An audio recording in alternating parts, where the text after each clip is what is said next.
TR Kobe asked, if you win an auction for a house at $95,000, do you have to have the $95,000 in cash at that moment? The answer really depends on your local municipality and how they handle it. Here locally in Montgomery County, Ohio, last time I checked, you just need to put down like a minimum deposit of I think like $5,000, and then you have a certain amount of time that you have to pay on the back end while you're also running it through a title company and looking for the appropriate ways or making sure that everything on the title is good to go. So while the county is doing everything right, there could be liens that the county doesn't know about on the property that you are still going to want to look for and examine the title for.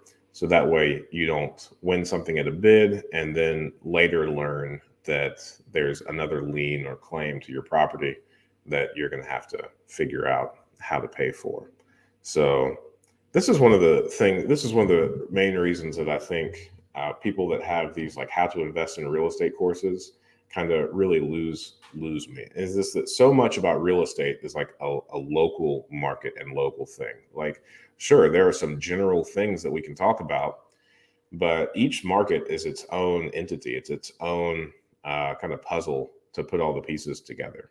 And just because I can do what I do here in Dayton, Ohio, does not mean that tomorrow I can go to San Francisco, New York, even anywhere, somewhere in Michigan, to keep it more similar, and do the exact same thing. There's going to be a lot of learning involved and a lot of groundwork that I'm going to have to do before I would be even moderately comfortable in attempting to do the same thing. And this ties right into another question that we got on the comments, which is uh, foreclosed properties can't be inspected and often have liens. So, what is the best way to check properties for liens? Also, how do you find wholesalers or pre foreclosures that you can and can you inspect these properties?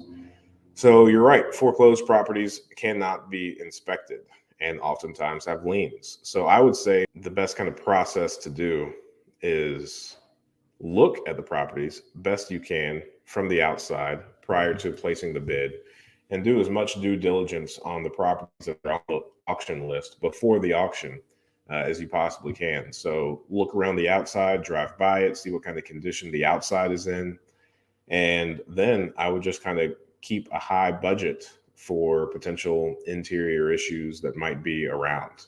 You obviously can't inspect the interior, but I think, and this is, a blanket generality, is that depending on how well the exterior looks, generally the interior is about in the same condition as the exterior is. So it's really tough, but just try to eyeball, come up with an amount that you're comfortable with, and just put that into your equation. So if you're going to want to follow that formula that I did earlier, purchase price plus rehab costs being less than 75% of the after repair value, as you're analyzing the properties on the auction list, go ahead and figure out what the full retail value, if the property is in pristine condition, figure out what that is. Back off 75% of that, and then subtract a number that you're comfortable with. And now you have your absolute highest bid amount. Some serious cars, some automotive enthusiasts driving by. And then as far as the liens on the properties go, I really wouldn't spend much time, if any at all, trying to figure out how to guess what type of liens these properties have. I don't think it is a good use of your time. So I would suggest, as soon as you win a property, well, first off, I would make sure that your municipality has the ability and allows you to back out of that property or that purchase if there is a clouded title issue or any title issue. If that's the case, then don't give any concern to the potential for liens being on that property until after you win. And then after you win, take your winning bid and the receipt for your deposit over to your favorite neighborhood title company and have them do a title search on that property.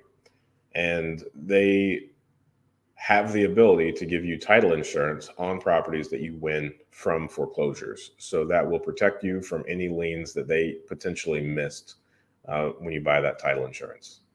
So that's what I would suggest. And if your municipality does not allow for you to back out of that bid in the event of a title issue, then I would really increase the stakes as far as how you analyze properties and pick out maybe 2 to 3 properties that you really want to bid on, and then go ahead and pay for title searches on those properties. So some title companies might not be a big fan of that. Some might not even allow it. But I think if you dig hard enough, you'll find somebody that's interested in doing like a preliminary title search for you.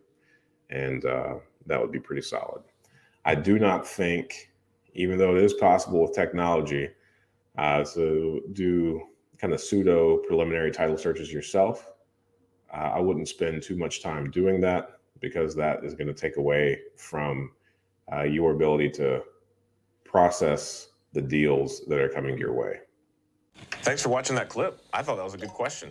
And I think you can ask good questions too. Join us every Friday morning at 8 a.m. Eastern Standard Time for a live stream Q&A where we answer plenty of questions just like this one.